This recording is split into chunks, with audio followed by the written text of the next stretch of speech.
Nous rappelions dans notre communiqué, le communiqué conjoint et informions les populations qu'il sera organisé une vaste campagne de salubrité et de démantèlement des installations anarchiques le long des voiries de la ville de Ouagadougou.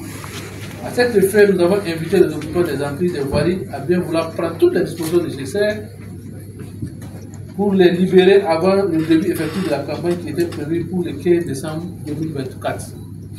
À la date du 24 décembre 2024, nous avons refait notre communiqué qui abrogeait celui référencé, notamment le communiqué en date du 17 décembre 2024.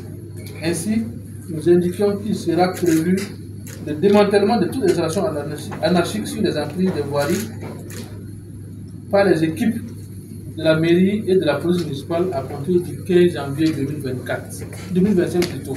C'est à partir de cette date que l'autorisation a été donnée à la police municipale et au président des délégations spéciales d'arrondissement de procéder au démantèlement des installations anarchiques.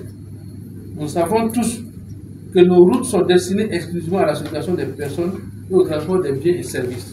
Pourtant, depuis plusieurs années, malgré les multiples campagnes de sensibilisation organisées par nos services, la situation demeure préoccupante. De plus en plus, les voies publiques sont occupées de manière illégale du fait des stationnements abusifs, de constructions non autorisées ou d'autres activités commerciales non réglementées. Mesdames et messieurs, chers journalistes, cette occupation anarchique compromet non seulement la fluidité de la circulation, mais elle représente également un véritable danger pour la sécurité de nos habitants, qu'il s'agisse des piétons, des cyclistes ou des automobilistes. En outre, elle engendre des nuisances environnementales et visuelles, sans oublier les problèmes liés à la gestion de l'espace public, les coûts financiers et le manque à gagner pour la collectivité. Face à cette situation, il est impératif que nous prenions des mesures concrètes et efficaces. Nous devons trouver un équilibre entre le droit de chacun à utiliser l'espace public et la nécessité de préserver l'ordre, la sécurité et la fluidité de la circulation.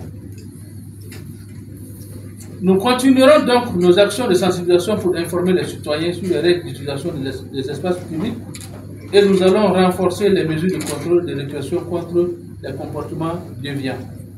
L'organisation de ce point de presse s'inscrit dans cette dynamique de sensibilisation permanente, mais aussi dans une logique de tolérance zéro pour quiconque viendrait à violer les dispositions des textes réglementaires que nous avons énumérés ici.